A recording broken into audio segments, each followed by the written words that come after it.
Hello and welcome to Arcade Couch, the best place to chill with friends get your gaming goodness each and every Monday. My name's John Blunt. Joining me on the couch this week, Ashley Hobley. How you doing? Excited to be back here on a Monday. Everything is right with the world once again. Except for COVID. Everything else is right. What was the other part that's fixed? Like what's We're back on Monday because we went late last Oh, okay, I see what you're saying. Okay. Yeah, we went late for Psychonauts and stuff like that. Okay, yeah, I understand what you're saying now. week. How much of a relief was it that everybody else liked that, huh? My God, I know, right? When I was like umming and ahhing about giving it a 10, went, yeah, fuck it, I'm going to give that game a 10. And then, yeah, because this is, as I said to you guys when we were recording earlier in the week for some other stuff, was it's the first kind of semi-major game I've done for the site, and the first one that I've been like, I'm going to give it a 10 because I love it that much. And then just fingers crossed that I wasn't just talking out of my ass or completely biased for whatever reason. And I think largely, I think it's sitting at like 78% or something on Metacritic. Like it's anywhere between like 8 to 10 is where the score sits. So I'm pretty happy with it, and it's good. Yeah. Have either of you got the chance to dive into it yet, or have you? God damn it, you fools! It's not that I'm not planning to or don't want to. I would say it's. I'll put it this way: it's on the top of the pile of games that I'll play when I don't have other stuff that I should be playing or watching for content or website. Yes, like it's in content. That I have a free. I'm free. Psychonauts 2 is at the top of the pile. Yeah. Like that's I would definitely, even if it's just for the case of like. I know for us it'll definitely be in the discussion for like kind of game of the year and that kind of stuff later in the year. So yeah, so that's other than it basically being a game I would already be interested in. I was already interested anyway. Yeah. But it would have gone on my pay if it came out and it was like mostly 7s. I would have been like, I still probably want to play that. Like I like Double Fine games, etc., etc., etc. But then because everyone, including yourself, has kind of been like, this game's fucking awesome. I'm like, well, now I definitely need to put it to the top of the pile for game of the year, like. Contention sort of check it out. Fair enough. But yeah, that would have been funny. Like a sort of like behind closed door, because sometimes we do just shorter talk shop, I guess, sometimes here. That was sometimes we talk to each other sometimes we interact. We don't just sometimes we talk to Kieran Marchant. No, I said talk shop. Yeah. Like talk like. No, you hadn't introduced Kieran yet. Kieran Marchant. Sorry, I missed it because you started talking. I forgot I hadn't said it. Kieran Marchant's also here. Sometimes we talk shop, so it was interesting doing the score and whatever else. And I didn't say anything to you because I didn't want to like freak you out. But when you were like, you sent me your review draft or whatever, I scrolled to the bottom. It was like 10 out of 10. I'm like, oh, I wonder if he's sitting at home, like because even I, as someone who has done a handful of reviews these days. Even I sometimes give it a score and it's embargoed. I had it for Death's Door and I only gave that a 9.5. But even with a 9.5, I was still sitting there like, all right, embargo, like, let's see. And then it was like everyone else had like sort of similar scores or whatever, like lowest, 8s to 9s or whatever. I was like, whew. I don't think you'd lose that. I highly doubt you ever lose that feeling sometimes. I feel like you shouldn't either. I feel like it's a better thing to kind of not lose that because then you might just be kind of overconfident in your judgment of games or whatever. I think it's good to not only kind of have your perspective of what you like, but have a better perspective of everything else around you. And understand that people can have different opinions and different likes and dislikes than you, and not everybody's the same. It's definitely never like, oh, I just want to make sure my score's the correct score to match with people. Yes. It's just that like, I just don't want to be wearing a tinfoil hat on my hill, being like, this game's great, and everybody else is like, not really. Yeah. Which one do you think's worse? Like, you giving it a higher score than everybody else, or you giving it a lower score than everybody else? I think a higher score. I don't actually know, to be honest. I think it's a higher score because it's interesting, right? It's interesting what people consider are negatives and how they judge their scores for games. And scores, as we've talked about in the past, are a terrible thing to line up. But, there was a couple with Psychonauts where I was reading some of the reviews where people gave it an 8. And some of the negatives they presented to it were like super nitpicky and really minor that I was like, how did this knock 2 points off your score when anything bad you have to say is really kind of just minuscule problem in the side of the game or in the grand scheme of things. So I think for me, it's obviously I'd rather score something lower than what it is than be higher than what it is, and then have somebody else buy the game on my opinion and then be like, nah, what the fuck? Which is going to happen anyway. But, you know. I don't think so far I've either given something a really low or really high score, like drastically. Like I've definitely given stuff that, so like what I give Ghost of Tsushima, like a 7.5 or whatever. Like I think that, you know, that's below probably the average, but like 7.5 compared to most people giving it like an 8 or 8.5. It's not like, oh my God, like such a differing opinion. I don't think there's anything I've given, like if the average of a game's like an 8, I definitely don't think there's anything like that where I've given it like a 5, or if an average of something's been like a 5, I don't think I've given anything like that a, you know, 9 or 10. I don't think I've ever had that happen yet. So we shall see. You know, like I definitely couldn't imagine of being, you know, those couple of people who gave Death Stranding really low scores. You know, that I couldn't imagine, like, I don't know how those people felt when they did. I mean, they stuck to their guns, but I can't imagine giving such a big game that. And of course, if I ever did that, I'll just stick to it. But of course, you would be like, what do I like? I'd also think, what's wrong with me? They would be amazing learning experiences, though, right? Like, if you were to take those opportunities as a learning experience and kind of sit there and go, okay, why did I hate the game so much? And well, why did I dislike the game so much? Why are other people loving the game so much? Have I overvalued some things? Have I undervalued some things? You know, have I not reviewed the game properly? And I think, you know, there is a tale for people not reviewing games properly, or giving a game, you know, putting a review out when they haven't fully experienced the game. I think is a bigger issue than a lot of people seem to realize, and it's kind of leads a lot of people astray, sadly, in the review environment for gaming communities. To clarify, I did give Ghost of Tsushima a 7.5 as well. I was like doubting myself. I was like, did I give it lower? Because I remember you all acting like I was fucking giving it a 5 or whatever. No, 7.5. Still, I like, mean, you did give it a 5. 7.5. I feel like a 5 in it. I think we have a very, like, just not to blow our own trumpets, but and also because of your, I won't say leadership because you'll get a big head, but your kind of guidance on you know, the world of the number 7, because everybody, a large part of the gaming community looks at a 7 and goes, oh, this game's trash. When really it's like, the game's good. It's just not anything to write home about or kind of go massively about. And I think your viewpoint on that has definitely, for me personally, steered how I value that number for games and how I value things that are given it. I think that, yeah, definitely games should be given a lot less if they deserve a lot less. They shouldn't be given a 7 just to satiate people and developers. So I'll definitely say for any future reviews you do or anyone else that ever writes for us, I'm always just going to go, here's the link to literally what's on our website for what the scores mean. And I don't give a fuck if you write for another website and their 7 means something else. Here's what we're using. If you're writing a review for exposurenetwork.com, here's what a 7 means on our website. So if that 6 to 7 on the website says above average, and you should consider it.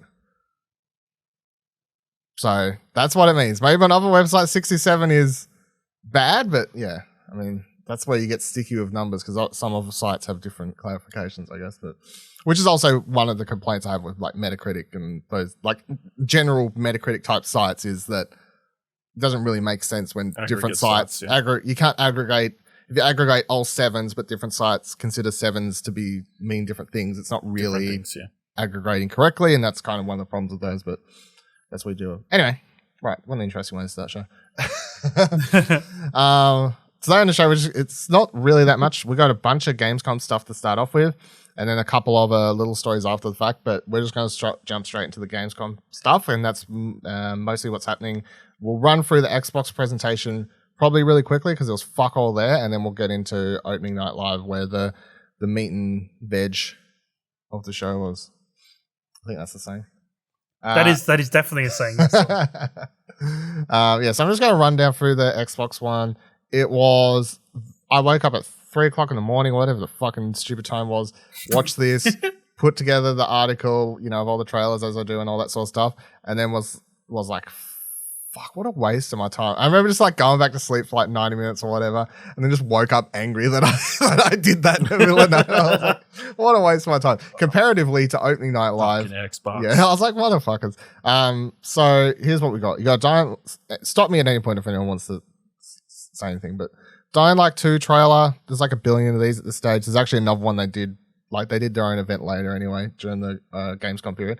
Microsoft Flight Simulator, they did announce some cool stuff. So you got World Update 6 coming, adding a bunch of new locales and whatever else. But the biggest thing, they're adding competitive multiplayer. So adding like air races to the game, which I think is kind of cool, considering that means there's something you can do with friends now, I guess, to play the game together. It's a very singular experience up until this point, so that's cool. They had a Humble Games Xbox Game Pass trailer, which announced a bunch of games that are coming to Xbox Game Pass. The one I'll shout out is, amongst this, they did announce that Unpacking is going to be on Xbox Game Pass day one, so that's cool when that finally comes out. Then got a trailer for Into the Pit. It kind of looks like a 90s throwback arena shooter, like Doom or something, but you're using magic spells instead of guns. That looked alright. I hadn't seen that before. You got Age of Empires 4 trailer. They talked about how during the campaign you'll unlock these sort of hands-on histories videos, which sort of talk you through real-life history about certain instruments or battles or whatever else. So, yeah. Xbox... Interesting. Yeah, I mean, it's something. I guess it's like educational aspect. Xbox Cloud Gaming is something that's coming. It'll be part of the Xbox Game Pass subscription.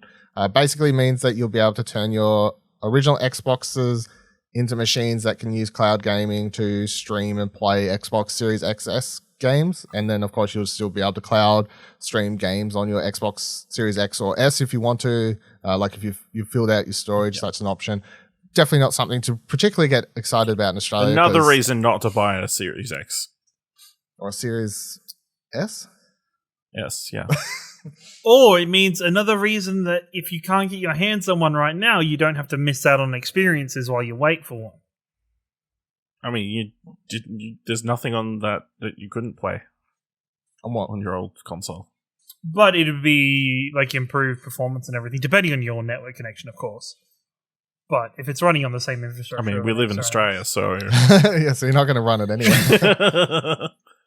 They announced Wasteland 3 DLC, Cult of the Holy Detonation.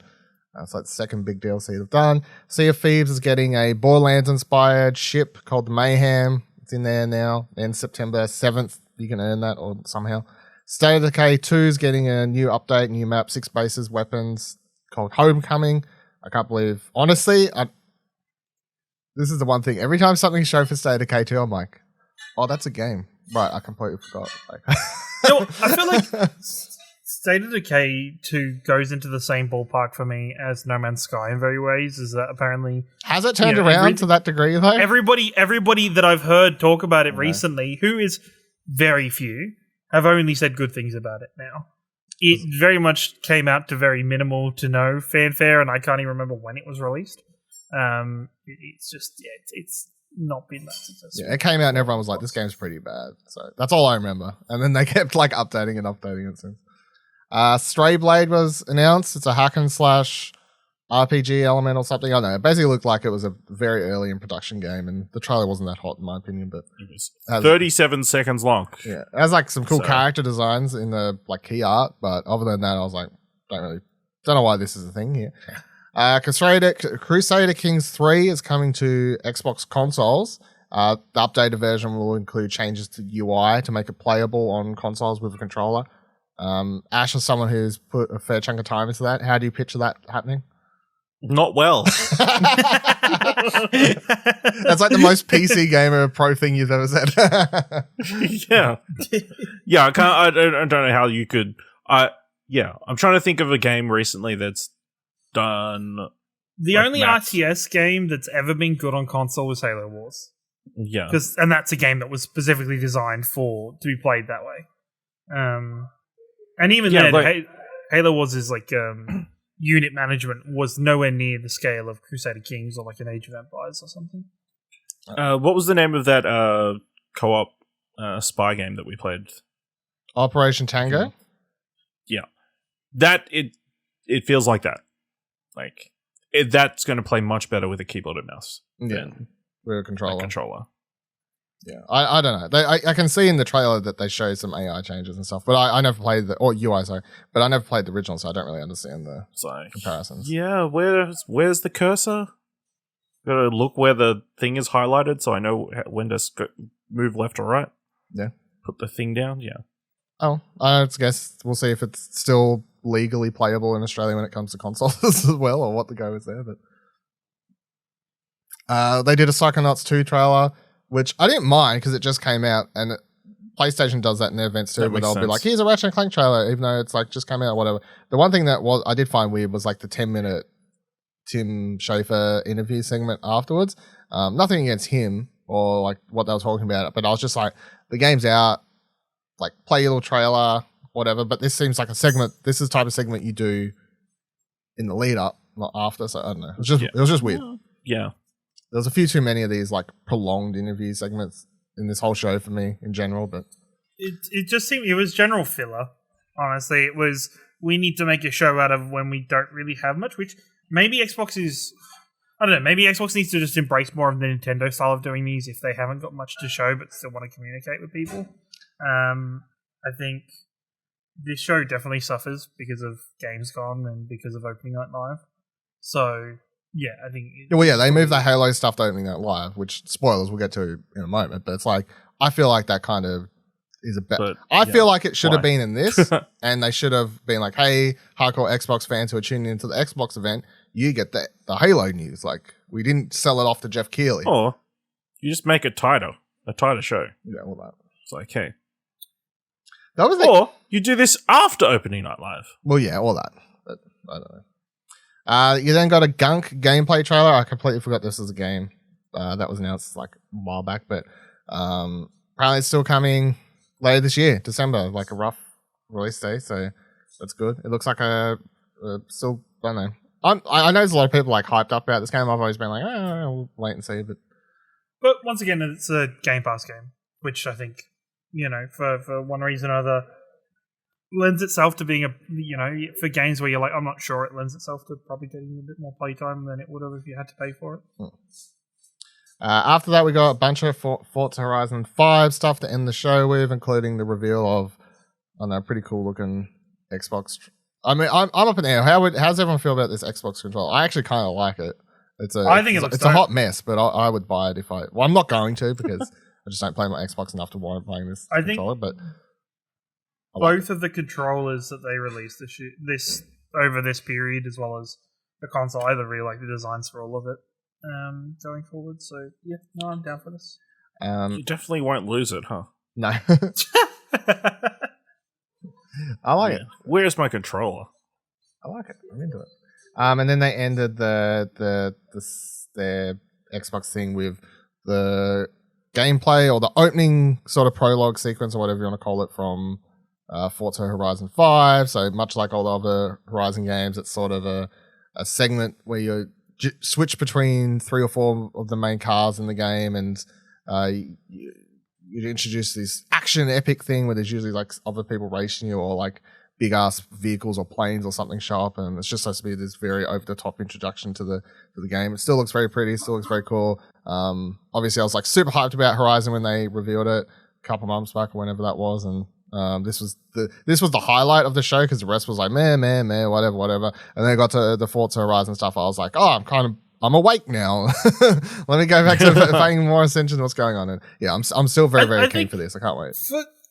For Xbox over the past so many years, they have to say thank God for Forza Horizon, because it seems to be their consistent kind of contributor to their release schedule of just kind of, Horizon's going to be there. It's going to be good. It's going to look great. It's going to be pretty. It's going to show really well at these kind of events. And yeah, I think it definitely deserves the acclaim that they get, especially within the Xbox team themselves. It was its only good franchise last generation. I was like, Gears, quick, switch back to full cam so I can see Kieran's face. No. Gears. Sorry, I was thinking of actually giving you some kind of merit there, but no, Gears was last year as well. So Gears was fine. Last generation. What last generation? How many Gears games came out? 2. Gears of War 5 and Gears of War 4 came out last generation. Okay. There you go. And they're both beloved games, right? I think they were both 5 very well was? received and people like it. 5 I think Xbox fans definitely were. They're not, as acclaimed as Sony games or first-party games, but that's largely because of where Xbox was at that period of time and still kind of is digging themselves out of currently. All right, and that's all the Xbox stuff. So yeah, as we said, kind of just meh overall. I don't think we need to talk much about that anymore. Let's get into Opening Night Live. So of course, this is Geoff Keighley's event. This is the second year in a row he's done one of these old digital ones. Of course, he usually hosts it live in Germany, Cologne or wherever they hold Gamescom. Second night doing these digital one. He's still got his fancy stage and whatever else. And overall, in my opinion, another very good Geoff Keighley presentation. Nothing like mind-blowing that everyone needs to record, like fucking huge reaction screaming, breaking tables and chairs stuff at home. But I don't need that for it to be a good show. It was just really well paced. It had like a good mixture of stuff in here. I rate it. I enjoyed all the show. I wasn't bored ever. I disagree with it being really well paced. Why? Where do you think it? I just feel like it's very front heavy. Yeah, there was a patch towards the end. That was. Let's scroll. I feel like it's very front heavy when you go through the like. I was with them coming out of the gates with a Saints Row remake, this Marvel Midnight Suns trailer, which I thought was fucking cool. The game that I'll just pass over for now, and Halo Infinite. Like with those games being in like the 4 games that were the opening 4 games, I was like, okay, you guys must have something fairly massive then towards the end of the show or close out the show. And I don't think there was. They're just. So yeah, I'll agree that closing of Death Stranding was probably not the best thing because it's literally just a re-release of a game. There's a lot of cool stuff in there, and I'm excited to play it, but it's not like closing show worthy. And we'll talk about it a little bit more in a minute. But the other thing and kind of skipping ahead, I will say that the Genshin Impact stuff, I saw everyone losing their mind on Twitter, and none of us play Genshin Impact, so that is worth taking into account. So, like, as usual, I have Twitter open on one monitor as I'm watching these things. Yeah. Genshin Impact's up. All these people on my Twitter timeline I follow are like, oh my god, I can't wait for this. Oh my god, they're doing this crossover. Oh my fucking god. So. But we already knew about the Horizon crossover, didn't we? Yeah. They knew about it, but they didn't like talk about it that much. And then when they announced the concert thing, everyone got super excited about that because it's in-game content plus, or in-game event plus the actual concert or whatever else. So. I don't know. Those Genshin Impact's like the biggest. I don't know. It is massive. Huge, like, yeah. Don't get me wrong. I just feel like for a show, like, fuck it. Slot, if you're going to have Halo Infinite, fucking slot Halo Infinite at the end. Or just one of the opening 4 games. Like, probably not Midnight Suns. Like, I think Midnight Suns would have been a great opener. But chuck Saints Row at the end. Chuck Call of Duty Vanguard at the end. Maybe it's like maybe there's like research that he has or people have that more people turn off if they don't have a front heavy or something, and we don't have that like stats or whatever. It's like, honestly, and I guess it might be Gamescom's own fault and Opening Night Live's own fault, but when I didn't watch this live, I jumped on afterwards, and it was just like, if you just look up Opening Night Live, it is a part of just a 7-hour VOD from the stream, and it doesn't start for like the first 4 hours. So if people were tuning in for like the pre-show and everything they had beforehand, no wonder they were probably like they need to get this stuff out before they lose people's interest. There was a half-hour pre-show. I don't know if like the VOD had like went live with a countdown prior, which they do sometimes. I guess I don't know. Well, the VOD had like there was a whole bunch of other stuff. Obviously, for Gamescom happened before then as well, and then it went into like the pre-show didn't even start till probably 3.5 hours into it. So, but that's just a nitpick. But yeah, unless it's Geoff Keighley things. I just feel like, there was, for your mainstream kind of more just worried about the big things, I think you could tune out relatively quickly in this show. Which is kind of odd when it's a 2-hour show. I think it was also very ad heavy towards the end. There were like a lot of ads, or you could see games that were definitely paying the bills towards the end of the show. Red Bull, and there were some other like, why is this being shown? Kind of games that I don't think you listed on the. No, they were ads. They were part of the ad breaks. So yeah, I mean, Geoff Keighley's got to have time to take that water, take a piss break, take a sip of water. Get some money at the same time. Why not? Press that ad button on Twitch like all streamers do. Go grab a drink, you know? It's fine. All right, let's get into actually what was shown. So they opened with Saints Row. We already knew this was going to be here. It kind of got leaked, and then they confirmed it anyway. They were like, yeah, new Saints Row will be revealed at Gamescom. So they announced it. It's not a new entry. It is a reboot of the franchise, basically, set in American Southwest, in a fictional place. It's about a core group of characters. There's like 4 or 5, I think, of them in this sort of gang or whatever. And the city's full of other gangs where like you're sort of like vigilantes or or like you just want to you're bad guys, but like you're low level bad guys where you're trying to like steal to like pay something off or whatever. But like you're not like bad guys, but there's other gangs that are proper bad guys and you fight them or some shit.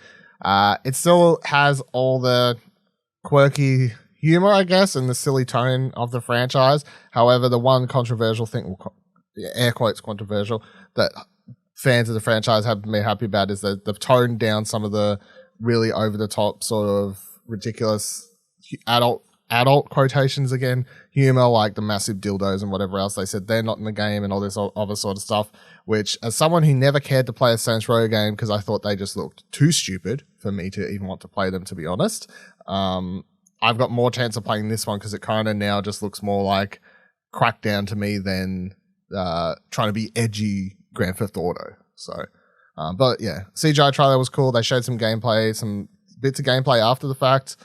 That looked all right. Nothing like mind blowing. Just yeah, I don't know. Kieran, I think this trailer actually got me really excited because I really love Saints Row 1 and 2.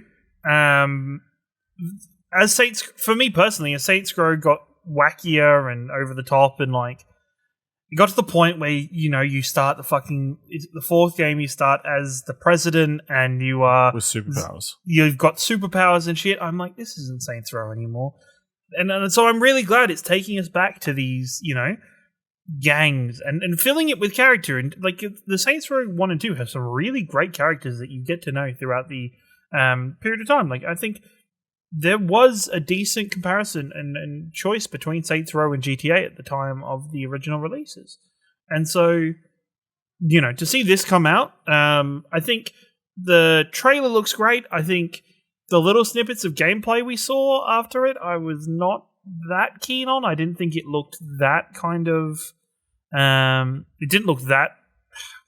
I don't want to say next generation, but it didn't look that polished. Well, it's on old gens as well, so it's definitely not a next gen game. So it doesn't look like it has that kind of quality, but I am really looking forward to trying this out and taking a look at this, because I think it is definitely about time that Saints Row kind of pulled back a little bit. And I know people can be outraged or be pissed off about that, but it's like, come on, the chance of these games getting into the hands of somebody that probably shouldn't be is pretty high, even with the kind of your nation's kind of rating system.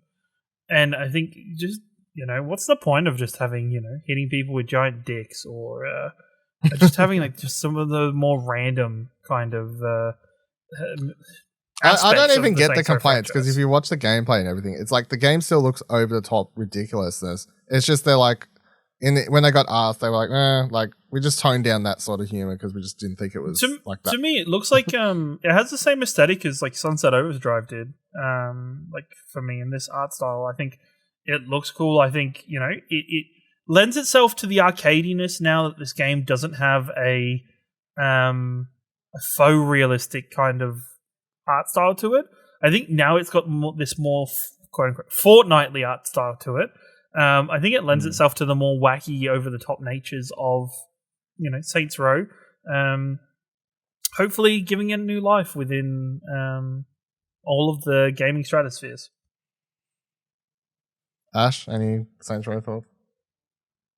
Oh, I haven't played any Saints Row, but yeah, this one looks more like something I'd get into. I'm very keen for this Watch Dogs 2 reboot of a bunch of young kids wrecking shop, obviously we haven't had like a realistic open world game for a while, so because Rockstar refuses to make a new Grand Theft Auto, just flat out refuses. So, but we had Watch Dogs Legion. We did. It was all right. You sold me. I can't wait to. Yeah. Do you? Maybe I'll finish that one day. The one thing I guess I haven't seen mentioned online, or maybe I just haven't looked yet. Do you guys think? Because at the minute they have the main character is called the boss, and they brought out the female voice actor for it. That's just who you play as. That's just who we play as. We don't think it's going to be.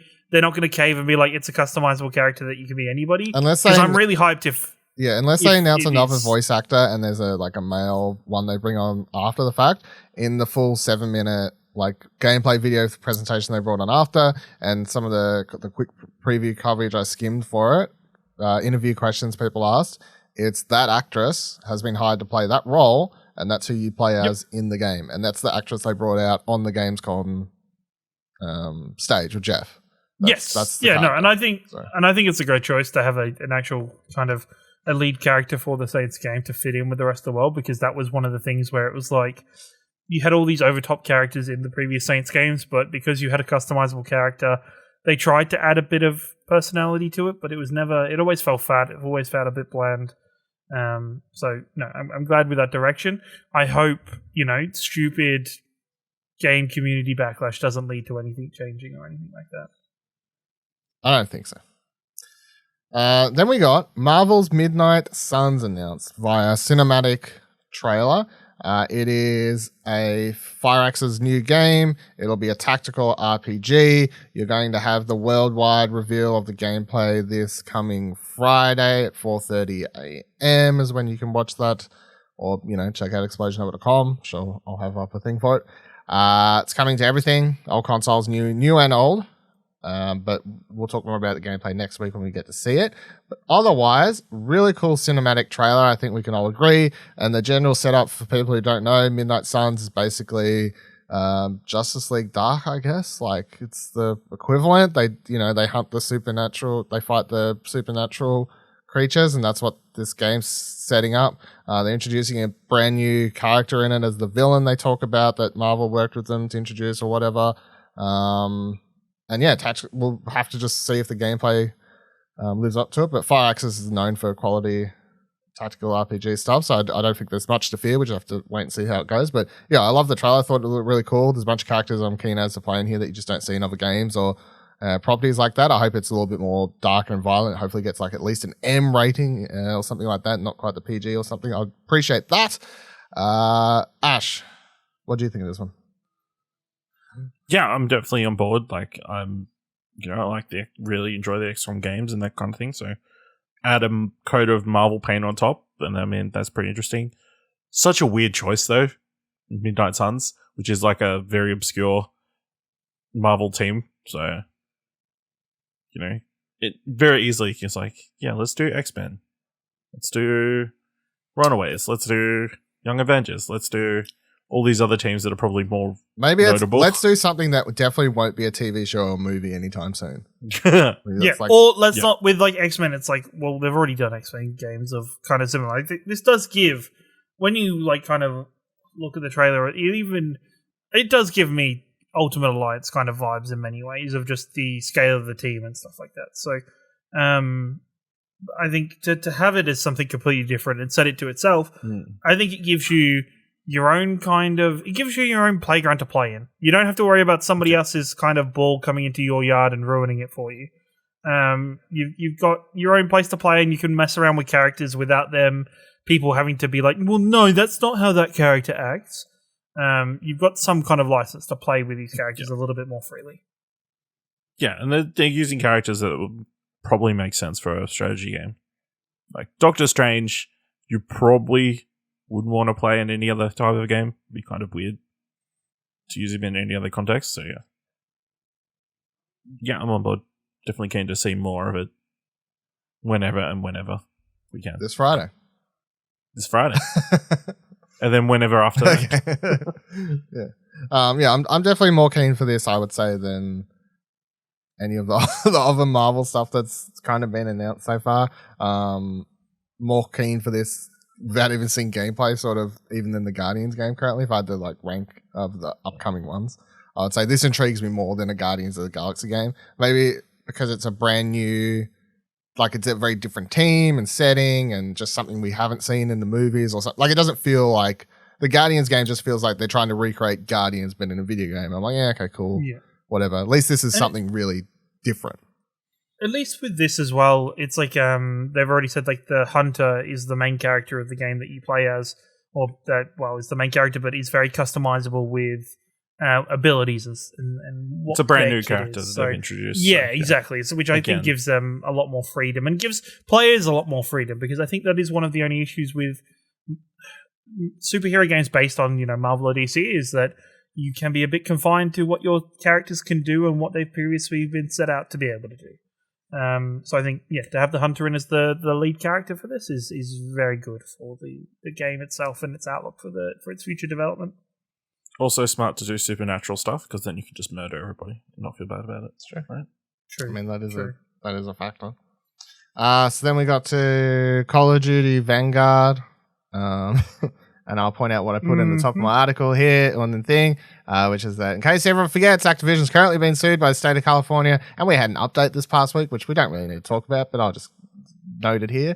So recently, the state of California has expanded its lawsuit against Activision Blizzard, now suing on behalf of contractors and claiming the publisher has shredded documents needed for the investigation. So if you would like to go read more about that. Shocker. Based on everything we know about Activision at the moment. That's the most recent update to that case. They're shredding evidence. I just want to voice, this whole segment actually pissed me off because it felt like they were just using fucking Laura Bailey as a smokescreen. Like, I feel like they were just trying to use somebody who is, well, obviously in the game already, but who is kind of well beloved by much of the community and well liked by a lot of people in the gaming community, other than her period in Last of Us last year, which everyone loves her now. I think for that, that's fine. Yeah, exactly. But to use her in this segment, so like she kind of controlled a lot of the segment and did much of the talking for leading into the gameplay trailer.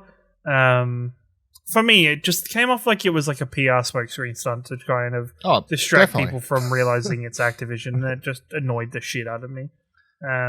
Because too many people are trying to be like, well, it's just Blizzard that fucked up. It's like, no.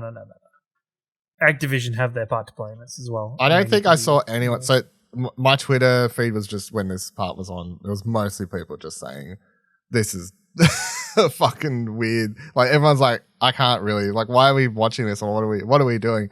I definitely feel like I'm giving people always think I'm like way like over the top, like 100% like left or whatever when it comes to stuff. I feel like I'm 80% on this, where I'm like, you can talk about the game. Like, of my mind, it's okay to talk about the game or whatever, as long as you make sure to mention the what's happening. Context. Yeah, the context, which is why I just did it then and why I did it when I covered in the article. I'm like, and not in a like, I did my part, now I can talk about how excited I am. Just more of a like, the context is like a really serious thing's happening right now. And also at the same time, I'm well aware that there are people working on the game who have done nothing wrong, and that's fine. But you don't need to not talk about one arm to be able to talk about the other. You can talk about both at the same time. So that's how that works. So yeah, they're shredding documents, which sounds fucking horrible. And let's talk about the video game. Yeah. I mean, like Kieran said, you could look at this from a purely cynical point of view and say, yeah, they strung out Laura Bailey, much beloved by everybody except Last of Us 2 fans. And they used a segment that focused completely on a female character. It's like, let's forget about all the stuff over here. Look at this progressive stuff we're doing over here. But, I thought it was fine. It was a Call of Duty scene. I think it probably went on too long. It was some boring ass gameplay. I guess we're getting a little bit more of a glimpse of like, it's probably, we're going to get a bunch of different segments through the campaign of Call of Duty Vanguard. So they're like, build it up for a start. Here's my thoughts on the gameplay. It looks fine. I mean, okay, it looks like Call of Duty sequence. there's quite a good action packed part to the end or whatever. But they build it up. But they're like, and Jeff's like, so Laura, is there anything you can tell us about your character leading to this? I'm like, you don't like her character isn't talking in this entire part. She doesn't stop to talk to any characters. There's no moment of anything character like building or necessary in all of this. Like you didn't need Laura Bailey there to even introduce her. Like I understand she's playing the character, but there's no cutscenes here at all. It's just she gave some really good grunts. Yeah, it literally just grunts. Other than that, it could be literally anyone playing this character and you wouldn't have a fucking clue. So it just was like a very, hey, so what's your character feeling at this moment? It's like, I don't fucking, it's just your typical Call of Duty character. Like tired. It's just, they're like shooting and grunting and whatever the fuck else. I'm like, okay, get hyped for that, I guess. And I don't know, like not to say that, because I'm sure there'll be cutscenes or whatever where you see her talking and whatever else. And maybe that's a lot more interesting. But for what was shown, I was like, I don't feel like she needed to be there at all other than the smokescreen thing. Should just introduce the gameplay or whatever, but kind of like, why are you even showing gameplay for this type of game at this point? People get hyped off the Call of Duty. They always used to. The Xbox always used to have a sequence every E3 Call of Duty, and then when they switched to PlayStation, PlayStation did the exact same. So, yes. It's the sad thing where Call of Duty did earn some people back in terms of the single player experience of Modern Warfare. A lot of people talked quite highly of that campaign mode. But at the same time, so few people give a fuck about the campaign mode in a Call of Duty game. Call of Duty, especially in this kind of format, serves so much better to just some hype, 1 minute 30 trailer with some kind of pop song over the top of it. It's high paced. Of you showing just somebody running around a multiplayer map, getting lots of kills and stuff, doing cool stuff, explosions and shit. Like which yes, World War II does not really lend itself to that. If you're going to, just slightly. And I think, honestly, with the way it started, all things aside, for me, who grew up with my dad being very passionate about World War II and learning history through him, this kind of stuff was really cool. I was like, damn, cool. We're gonna actually learn about some historical characters that not many people know about, and kind of dive into that. And then, it transitions into the gameplay, and there's just nothing bereft of typical Call of Duty. Bereft of character, bereft of story, just nothing there. And it's like, if you hadn't said like this kind of context piece where it's like this is the first time she's ever picked up a gun or whatever, blah blah blah. And it's like, it's just frustrating. It's just really frustrating. I wish, I don't know, somebody needs to go into majority of the Call of Duty studios and just, I don't know, try and put some new blood in there or just get some new kind of ideas going. I believe they've got like a lot of new writers on this, so. Yeah, they got well, the thing is, right, the writers aren't the problem. For me, I don't think the writers are the problem. It's the gameplay design. Because the gameplay design doesn't actually lend itself to writers. You can write a good story, but if your gameplay is just a matter of, shooting through fucking areas and just really basic action scenes. But that's what Call of Duty is. That's what all first-person shooters are. Well, no, because I disagree with that. When I look over, if you look over at Wolfenstein, yes, is that same kind of action-based shooting through lots of routes of things, but it has a lot more story to it and a lot more character to it. And people who play those games, game on like the 7 minutes that he decided to show. I can when it is the Call of Duty bread and butter that has been that way for the better part of a decade. With Modern Warfare really being the only one that's really breaking that mold since it's, since Call of Duty 4's campaign, every other Call of Duty campaign is really just quite the same. Call of Duty, love it or leave it. Shrug. I don't know.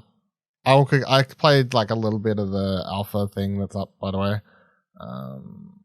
It's a new mode. I can't remember what it's called. It's like you and someone else. So it's teams of 2 people, and there's like 12 players. So what's that, like 6 teams or something? I guess.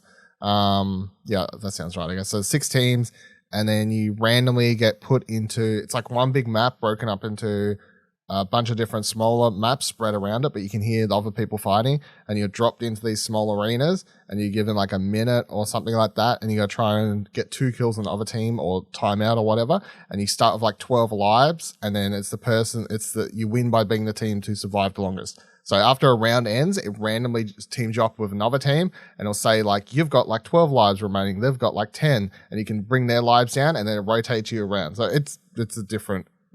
So it's Call of Duty 99. No, I know it's like a round robin. It's like a fast paced tournament style it's like shooter mode. I don't really know. It's different. It's a auto chess, but Call of Duty. Sure, there is a buy phase. Like I'll spawn back into a buy phase, and you can buy weapons and grenades or upgrades or stuff like that. So yeah. It's auto chess, sure. But yeah, that was on PlayStation because I got the alpha or whatever. But that's the only mode in it. So, Halo Infinite time. So we got a cinematic trailer for the multiplayer. Showed a human being being hunted down in the city and then saved by Spartan, and then that character's like revealed to later in life be like a general commander. I don't know. So anyway, that's the story of the multiplayer. So then they come out and they reveal that the game will launch December 8th, 2021. So it launches with, of course, the single player campaign, the multiplayer campaign, no single player co-op, no whatever that other multiplayer mode is that I forgot the name of, but it's just single player and co-op. Single player and multiplayer launches December 8th. Are you happy, Kieran?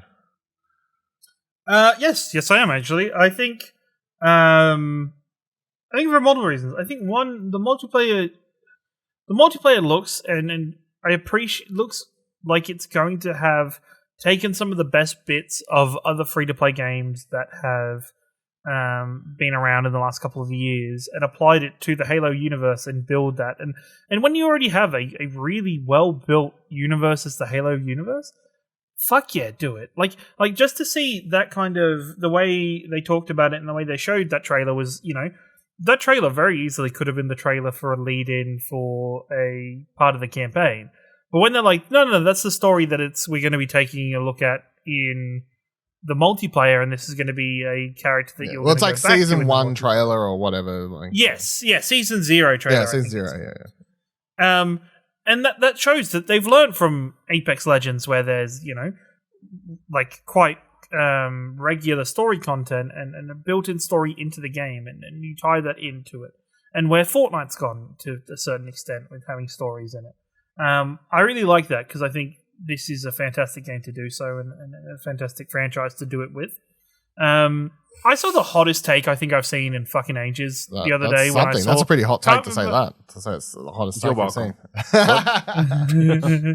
The hottest take I've seen in recent times in many ways, where somebody, it wasn't even that hot, to be honest. I will back down from that comment. But I can't exactly remember where I saw it, but somebody was like, anytime they show Halo, it just seems like they're trying to show a March 2022 game as a December game and trying to make us believe that. And I'm like, what do you mean? Like, what do you...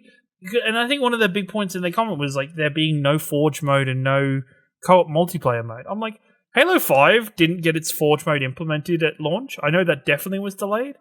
And yes, co-op multiplayer, co-op campaign mode, yes, that for a large portion of the Halo fanbase, it sucks because you've always kind of experienced that game with friends. But I think if there's anything where they're trying to get the experience out and get people involved, especially where, because of people's backlash and people's dislike of the gameplay when it was shown kind of a while ago, it sounds like they've done it sounds like, and I expect them to have done a pretty decent overhaul of what the gameplay is for that game.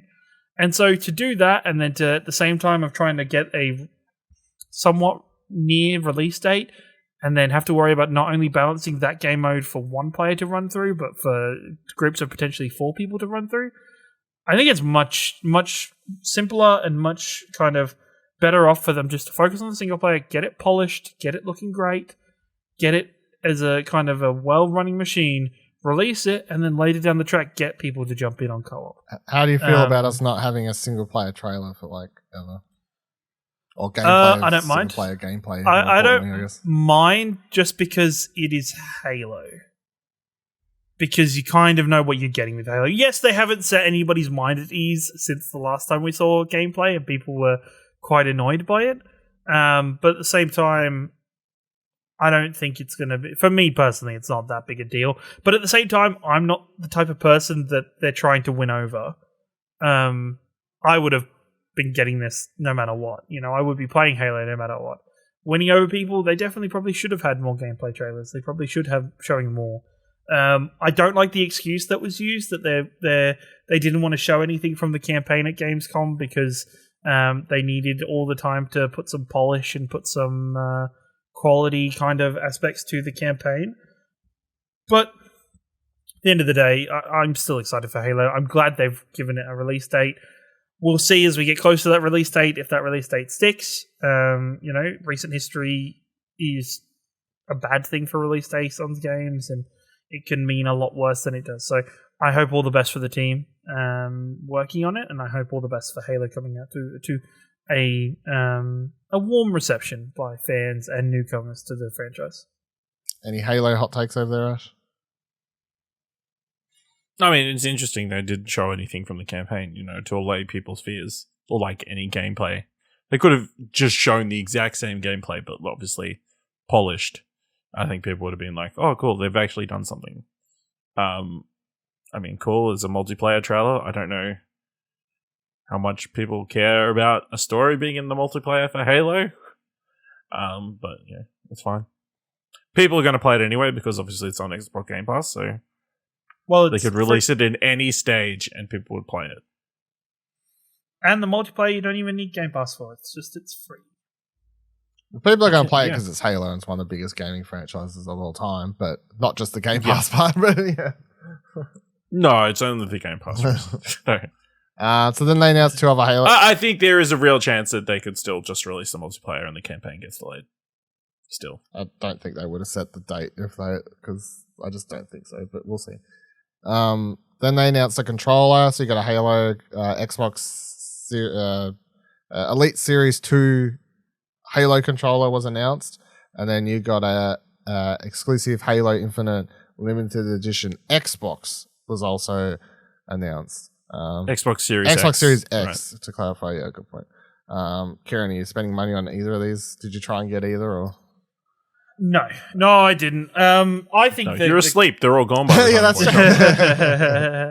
true. I think the controller looks amazing. The controller looks fucking awesome. The Elite or the one that comes with the console? The Elite. No, the Elite one. I think the Elite one looks great. Look, tried and true. They have done probably for the last 3 generations of console, last 2 generations of console. They have released a Halo version of the console, and it looks great. It sounds great. I think for me, it was just a bit. I don't know. It's the console itself is a EB Games exclusive here in Australia, I believe, and their trade-in deal for it is kind of absurd, which was annoying for me. I guess considering how much is the console anyway? It was like $800 is new. Something like that. I know. PS5 is $749, and the fact that. And the fact that, if you trade in a console EB, you get it for $399 is still kind of fucking, considering it's a brand new console that people can get their hands on. You could sell it on eBay. You could sell it on eBay and get a decent price. I just think that's crazy. Almost as new price. I think that's crazy they're doing limited edition consoles when the main console's already just limited. Well, you could see it as that, but then also extra limited. Yeah. You could see it as this means that there's going to be more consoles. Actually limited. Purposely limited. But at least these consoles coming out means that there's more potential for somebody to get their hands on one. I think it's what Xbox does. It does it for all its big franchises.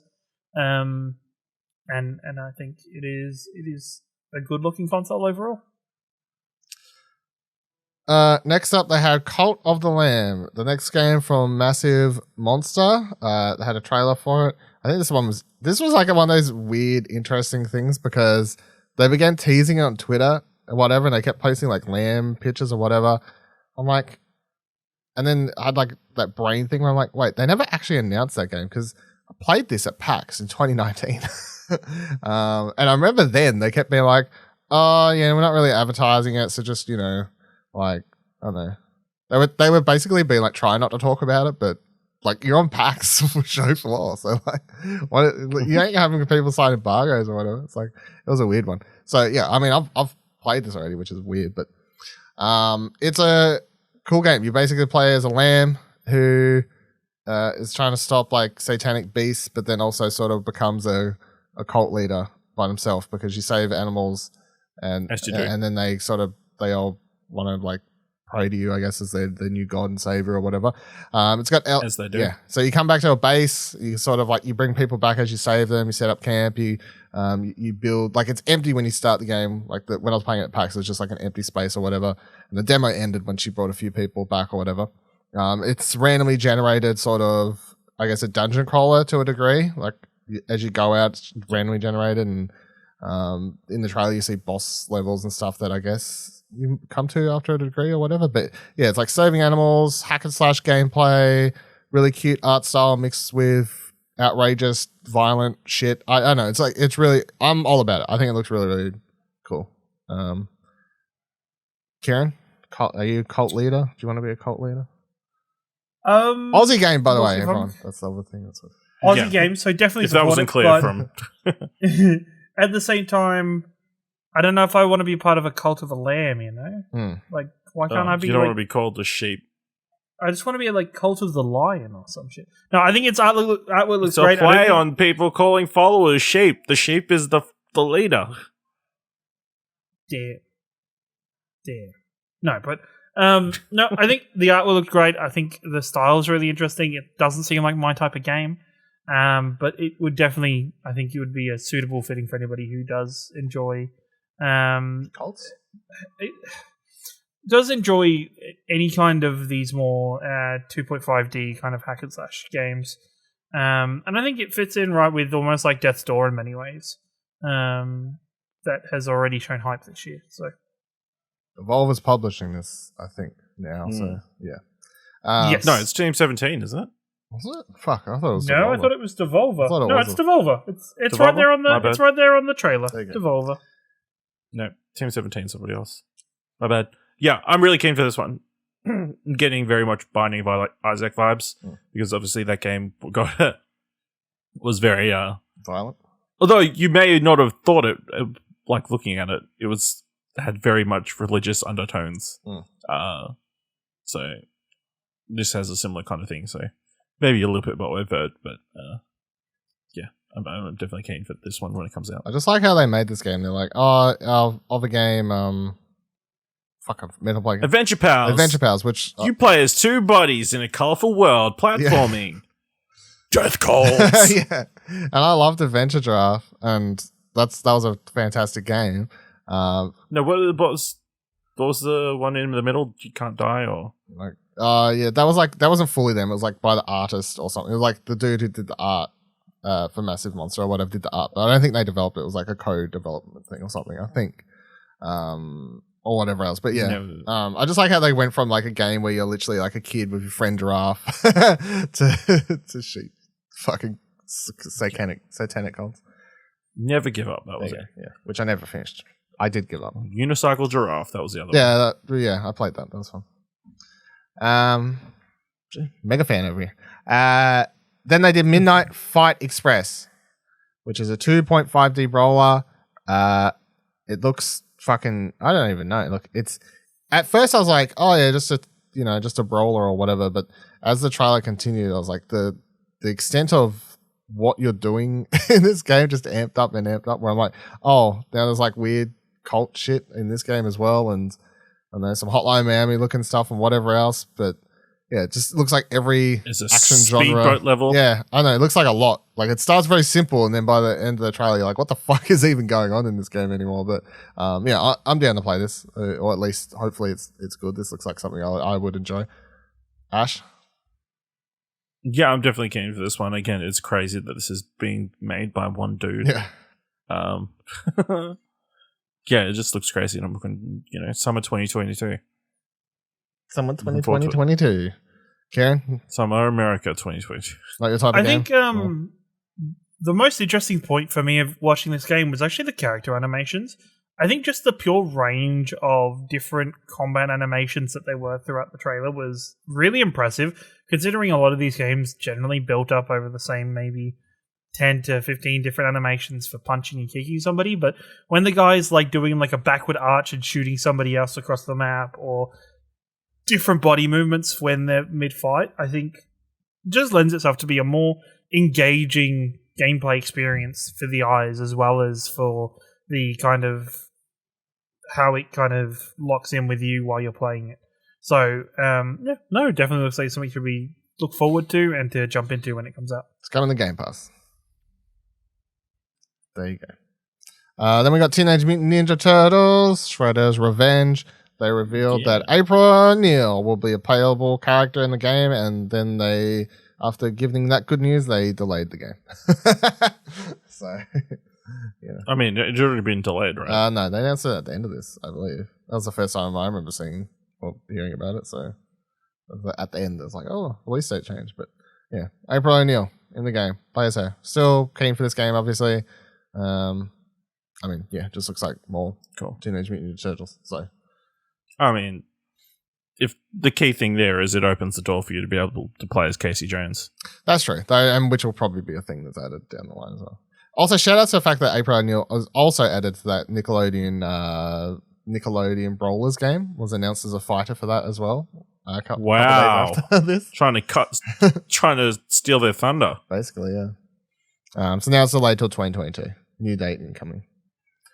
Next one was weird. Super Monkey Ball, Banana Mania. They announced that Morgana will be from Persona 5 will be a playable character in this game because Sega, I guess. Oh, sorry, Sega. I guess, but cool. I don't really. It's just such a random, but I think it was so random. But at the same time, I think it was, for me at least, watching it, I thought it was a nice surprise. For kind of not just going back to your stock standard random Sega character, or jumping over to Nintendo, or. Well, I wouldn't have called it. I'll tell you that right now. If you'd asked me prior to the show, no, and I think for me it was it definitely put a smile straight on my face. Am I going to play Super Monkey Ball? Probably not. No. But it's cool that Persona continues to grow more and more as its presence in video games across the board, not just in odd games here and there. I mean, it's going to be pretty boring when Morgana tells you to go to bed, like every time you load up. You see, actually, this is coming from the perspective of Persona 5 Morgana, not Dylan OG. and not Dylan and my superior Morgana of Persona 5 Royal, who does not do that to you. Who's on caffeine, doesn't get tired so easily. You don't actually, we're not joking. You don't actually get told to go to bed in Royal. Maybe like once or twice when you have to for the story. Did you really experience Persona 5 if you can get told to go to bed? Well, I did because I played the first 4 dungeons. So I know it's a thing that happened, and that's why I noticed. Yeah, when I played Royal, it was missing. It was an improvement. So it's like, good. Shut the fuck up, Morgana. Do what I want. I can go out more now. I can do things in my time. Good. Sleep is overrated. Sleep is overrated. Except when you're waking up in the morning. Then they got Splitgate Season 0 trailer. So they announced the new maps coming to the game. So this recently released free to play on most platforms, I believe. I've seen people being quite positive about it. It's basically an arena shooter, but you have a portal gun that you can shoot on like certain areas, not everything in the map. But I've seen some pretty cool gameplay clips come out of it where people are just, I guess, outsmarting the players who forget to use their portal gun, and they're like popping up behind them like bang bang bang and then like disappearing and all this sort of stuff. So that's cool, and seems to have caught a market amongst the there's all these shooters, and at least this is doing something a little bit different. Games, yeah. So, and these days, if you were like, I'm doing an arena shooter, I'd be like, arena shooters don't really work in today's market of battle royales. But apparently, if you had portal guns, which is, I think it's the interesting thing that this brings out, that like, why haven't just more people fucked around with portals? Just in general in games. Trademark infringement fears. As long as, they could call it something else. But yeah, it's just this. If this is this is like the most trademark infringement possible, because even the portals have the colors like the normal portals in Portal. How many times can Portal be said? I was about to say, I'm pretty sure you just said portals, but but no, I think more people should fuck around with portals. They're good fun. Yeah, I did download this. I haven't played it, but I did. It's on my PlayStation if I ever get time. But it's there. They did Riders Republic. They announced that they've now gone into open beta.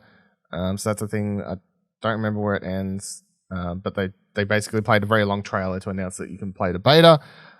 I think from what I've seen people on Twitter saying I saw someone tweet today that it's Forza Horizon, but with Riders Republic. Can't remember who said that. So whoever said that, there you go. Shout outs.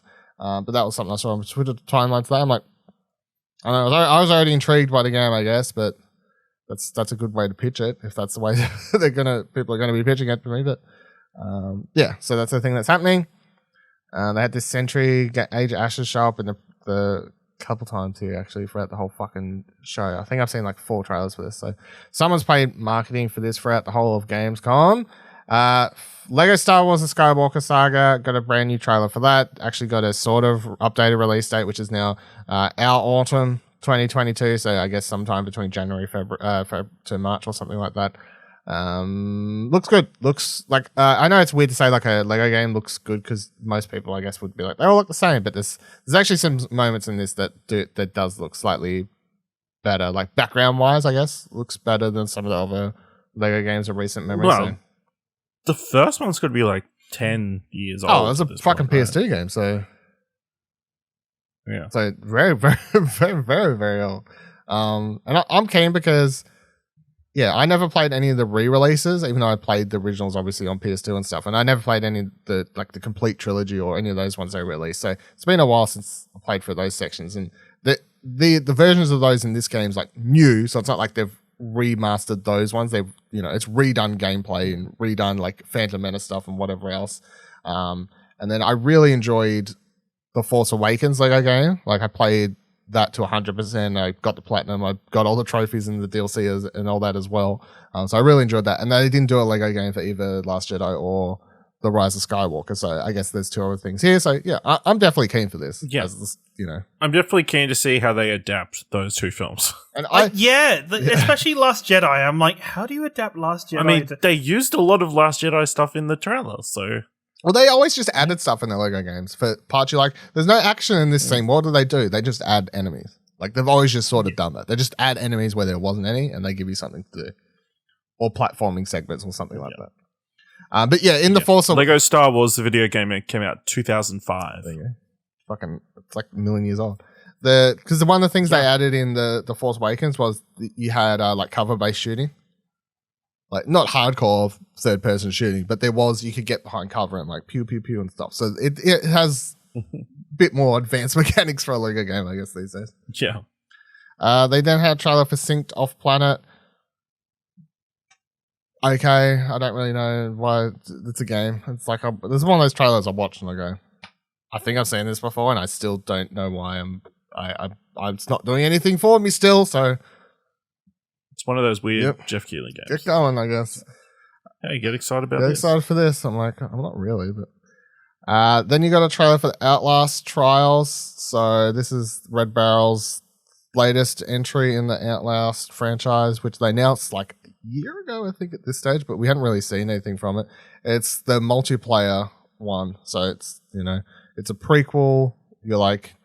I guess they're doing these trials or whatever, and they strap you with cameras and all this sort of stuff, and you've got to work with other players to survive, and you got all these enemies and stuff like that. Generally, I think horror games with co-op elements just sound like the worst idea ever because I just think it takes away the scary parts. But I do think if someone can nail it and get it right, then you could be able to get a scary co-op game, I guess, and they have the chance to do something here. So I'm keen because I liked Outlast. And I like scary things, I guess, and I like co-op games that are fun as well. Like, there's the thing too. So, trailer didn't get me like super amped, but yeah, Ash is not going to play this. Kieran, you going to play this at all? Yeah. Do you have any passion for this? I've never really been a fan of the Outlast games, and yeah, it doesn't really seem to. I don't know. It doesn't really fit with what I'd be wanting to play. So, not really. No. Fair. So next thing is, I'll spoil it now. One of the best fucking things I've ever watched. This entire year. This is the best trailer I think I've seen. I was watching this going, like, I think this was the only moment in this entire Gamescom presentation that I forgot to even take notes in my document I had open, and I was just like completely invested in watching the trailer. And it's a 3-minute 53 trailer, or maybe not for the first like 20 seconds where I'm like, what is this? What is this? But it was like, I remember just the process in my brain of being like, this is a catchy little song. And then you get around 45 minutes, 50 seconds in, the song kicks in around this part. You see the character do a magical girl transformation, whatever the fuck is happening. And then monsters start coming in. I'm like, man, this song's a bop. And then like shit's going off. I'm like, what the fuck is this game? It's fucking Big Hero 6. I don't know. It's fucking insanity. And by the end of the trailer, I was like, oh my God, where do I get this song? And what the fuck is this game? I have no idea. Everyone was Googling it after the fact, trying to figure out what it is. It's apparently made by the people who do like Black Desert Online. It was originally pitched as an MMO, but then all these articles came out after the fact and they're like, no, it's not an MMO anymore. Like we changed it. Now it's like just an open world game. That's going to have like elements where you can work with people or whatever else. And it's like got Pokemon like elements where you're catching monsters and you're exploring the world and doing whatever. And I'm like, I don't know. I hope this is as good as this trailer looked, because holy shit was I invested. And it's just the weirdest fucking thing. It's like the most, just crazy insanity shit. Ash, did you like this, or am I off my face? It seems like they had like a brainstorming session and everyone was throwing ideas out of what they should do with the next game. And then they just accidentally stuck them all in the same game. Not accidentally. Yeah, it definitely was something you had to pay attention to. Like, while you were going, what was this? I was saying, what the fuck is this? Well, it's interesting looking. It definitely, I can't imagine anybody being like disinterested. It's like, just piques everybody's curiosity at the very least, I would think. So I couldn't find the song on Spotify either, so I just ended up looping the trailer when I was listening to it later that morning before I headed to work, because I wanted to listen to the song. Because you're a rock star. It's so good. Kieran. It is over the top anime as fuck, and I'm in. Like, it looks like it's just going to be a blast. Like, yeah, no, I'm in. It looks really fun. It looks like it's going to have a whole bunch of just really kind of different gameplay elements. So, I'm looking forward to jumping in and playing it more. Yeah, I'm ready to be disappointed on this one, because I'm like, this just looks too good to be true. But I'm definitely super excited to find out more, or like definitely play it or whatever else, because it just looks like a lot. I don't even know what this. I can't remember last time I actually watched a trailer that had so much just like crazy shit going in on it. Like there's literally people like flying around in the sky, like skateboarding, scooter boarding, riding fucking llamas. You're like, what the fuck is this game? Like, so in the trailer, someone's on a jet ski now. Like, what the fuck is going on in this game? There's a fucking toy car. I don't know. The only thing that'll ruin this. I mean, it's kind of anime Saints Row, right? Saints Row 4 or whatever. Yeah. Just throw everything at the wall. The only thing that's going to ruin this, Slamos instead of dildos. People point out, like, if this game has like insane, like, balls to the wall microtransactions that just fucks it, that'll be like the one thing that ruins it, I guess. But wait and see. They've got me hooked though. Apparently this got announced for a cinematic trailer in like 2019 or something. Okay, I don't know where that was. Completely missed it. This was it. All I know is like Cherie asked me in fact was like, how's that Gamescom thing this morning or whatever? Like, messaged me late that morning, and the first thing I said is, you need to watch a trailer for this game called Tokyo. I was like, fuck everything else. Yeah.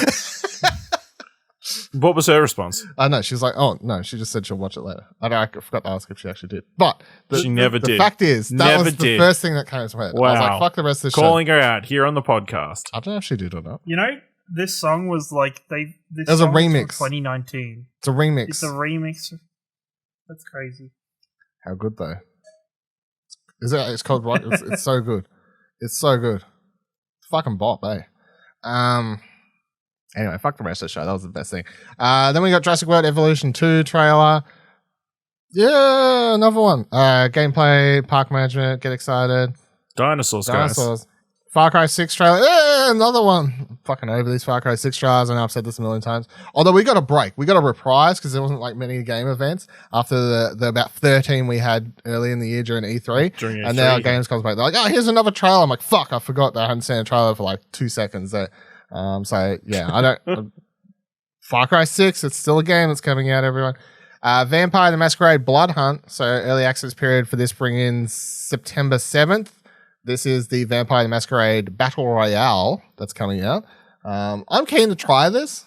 I'm not going to say it looks like it could be great, but I just think that I definitely want to try it because I don't know, could be surprising. I'm intrigued enough to try it. I definitely don't think it looks great, but I'm intrigued to want to press that download button. Ash, you gonna download this and jump in, or? Maybe we'll give it a go. You know, maybe instead of like a wall of gas, it's like a wall of garlic. So it comes in and kills all the vampires. Karen?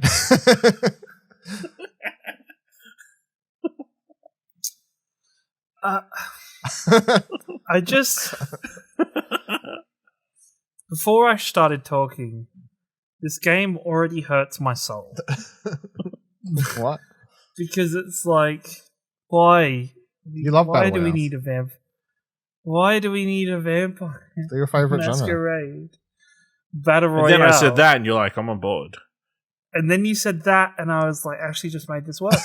Imagine if it is that, though. Would that be fucking funny? That'd be great if it actually was. No, we all know that just it'll just be the light. Will just be it'll just be the sun. Actually, that does make a lot more sense, to be honest. Yeah. It's just nighttime runs out. Or just go inside, cunts. Like, what are you How's it doing? meant to make a circle? It's just you're going to be running from one side of the map to the other. Just so you know, Vampire the Masquerade has magic in it, so possibly magic. It's what's Magic Sun. Okay. Yeah, Magic Sun. Ties into the Marvel game. Won't you come wash away the rain? Yeah. Mm-hmm. Mm-hmm. I don't know. I think it has potential. I've got to play it to see how it plays.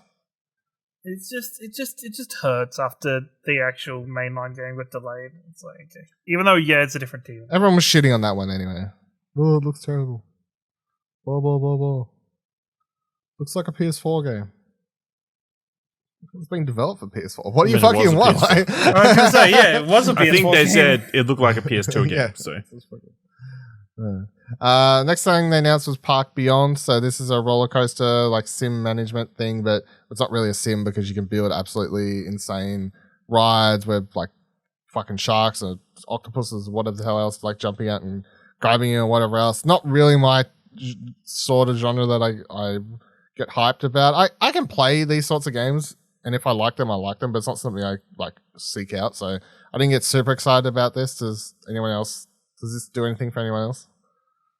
Nope. I guess it does capture for people there. If people have or a fan of Roller Coaster Tycoon and Theme Park World and stuff like that, this is exactly up your alley. But for me personally, no, it has never been really something that I've loved too much. No. Ash? I mean, I really enjoyed those games back in the day, but yeah, this doesn't really scratch any particular itch. And I mean, it's just a CG trailer, so there's no idea what the actual gameplay or anything is, so it's too early to say. Then we got another trailer for Jet the Far Shore. Mainly this one gave us a release date, which is October 5th for the game now. So we've seen a bunch of trailers for these, especially if you've watched State of Plays over the years, or even the PlayStation blog announcement things that they do where they're like, we can't be fucked doing a State of Play, so we're just like making a PlayStation blog post with a bunch of trailers, and Jet showed up a bunch of times in those. It's like a post-apocalyptic fucking space game thing. I'm keen to know more. I'm intrigued. I just feel like often the trailers aren't like super enticing. But then we got Horizon Forbidden West. So they finally announced the thing that we've known for like a month at this stage, which is the game that has been delayed out of 2021. It will now release February 18th, 2022. And alongside this, they revealed that Horizon Zero Dawn got a patch, now plays at 60 frames per second on PS5, so if you want to play that for the first time or replay it, I guess, before this game. Otherwise, you're now waiting till February to play Horizon Forbidden West, but we've all known this for a while because it leaked ages ago. So it was like sort of a non-announcement to a degree. I'm like, cool, who knew? Now we just gotta wait for Breath of the Wild 2, whatever that game ends up being called, being announced for February 19th. Also, it's going to be a crazy month there at the start of the next year. yeah, it's quite. We've got a heavy start, but these I feel like everyone used to be like January Nah, 21st, Elden Ring. January 28th, Pokemon Legends Arceus. Let's 18th of February, Horizon Forbidden West. 22nd of February, Sifu. 25th of February, Saints Row. I feel like we've had, though, this same kind of thing happen the last couple of years, and then by the time we get to it, everything's been delayed back further into the year. I mean, this It's has fine. already been COVID will delayed. be completely solved by... Yeah. Maybe Saints Row gets delayed or one of those other things, but I don't think Horizon's getting a second delay if they've locked in the actual date. Yeah. Because the other date was just 2021. They never actually gave it a proper date. That's so. fair. They then played a theme for New World. So apparently it's been in a closed beta. It's about to enter a public beta. It's at September 28th if you want to jump into this MMO thingy. I know they keep amping it up. I hear good things. I don't particularly want to play it. It's not really my type of thing, but I hear good things. Then we got Marvel Future Revolution. It's a Marvel mobile game. Damn. The Marvel game people have been waiting for 2 hours into the show. Let's go! They definitely played some monies. I did download it in case I wanted to give it a go. Because I was like, yeah, I can see. Give yourself the option. Gave myself the option. I haven't touched it, of course. But it's there if I ever want to. Because they were like, this one's got like a full-on story, like a proper Marvel story. I'm like, I don't know, maybe that's the interesting factor. No, I haven't touched it yet, though. But. And then Tales of Arise. Got a really cool Lindsay Sterling performance, where she did a song from the franchise that I don't know if it's a song from the new game or the old ones because I haven't played a single Tales game in my life, but I like Lindsay Sterling, so thumbs up, I guess. And then they did a trailer for Tales of Luminaria, which is a mobile game coming for the Tales franchise. And then they played a trailer for Tales of Arise's demo, which is currently a thing that you can play if you want to check it out. Go anime JRPGs. Yeah. I mean, I'm not against the Tales franchise. I'm just like, I've room for like one or two maybe JRPGs in my life, and holy fuck, do I not have time to like fit Tales in there at all. But that was cool. Also, I like seeing musical performances in these shows in general because I'm always of the mind of video game music is for the most part underappreciated or underutilized in these sorts of shows and stuff like that. So seeing a performance was good. Then we got Lost Judgment teaser. it was like, hey, there's a 7-minute trailer for 7-minute trailer gameplay thing that's coming on the IGN show, which was like the next day. So that was a thing. The game still looks batshit crazy or / action heavy. Still looks cool. Totally wish I could play it. Totally wish I could go back and play Judgment, but not gonna happen. And then we got one of the weirdest fucking things in the whole show, which was Deadmau5 or hold on. Deadmau5 5. Deadmau5 5? Deadmau5. He says, my name's Deadmau5, and then later on he refers to himself as Deadmau5. I'm like, mate, you just said you're sending some mixed signals here, buddy. He literally goes, called me Deadmau5, and that's the real way you say it. And then like a minute passes and he's like, because we got some Deadmau5 stuff happening. I'm like, what? Yeah, Deadmau5 is the musical performer. He himself is Deadmau5. No, his name's like fucking probably like Fred Phillip or something. He could have legally changed. It's probably something very similar. Anyway, this is for that core thing, which Geoff Keighley announced. I don't know if it was at E3 or something, or maybe it was. Actually, I think it was Game Awards last year. So it's a thing on the Epic Games Store that's basically, I guess, dreams but not dreams, where you can like make games in it and all this sort of stuff. Apparently, Deadmau5 or Deadmau5, whatever the fuck, has made a game inside of it called Oberhalsey or something I can't pronounce. Anyway, it was a whole segment where I was just like, what the fuck are you talking about? And what the fuck is going on? And what the fuck is this doing in this show? Like, I don't know. Obviously, Epic paid, I guess, but I have no idea. I have zero interest after this to download that. I had zero interest before. I have probably less now that they did this segment, and that's how I feel about this whole thing that happened. Someone trying to get the Roblox money. Yeah, I guess. Yeah.